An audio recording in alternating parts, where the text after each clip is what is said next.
What makes Fungi Allies grow kits the best? It's all about size. You want big, beautiful mushrooms and lots of them. Our grow kits are the same that we use in our commercial production.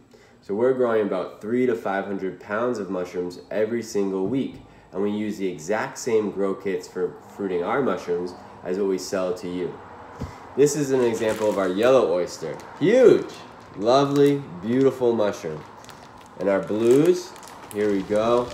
Look at this thing, taking up the whole bag. This thing is over a pound on this one grow kit. We've also got pinks going, right? And same thing, our pinks are looking good, pretty big mushrooms, delicious. And pinks, we don't sell a lot of pinks because they don't store well. And I'd say the best way to ever eat pink oysters is to get them through a grow kit. Now, what makes big mushrooms in a grow kit? Well, two important things, strain and substrate. And we've been working over the last 4 years specifically with oysters to find the best combination of strains and substrates that will give us huge flushes of mushrooms.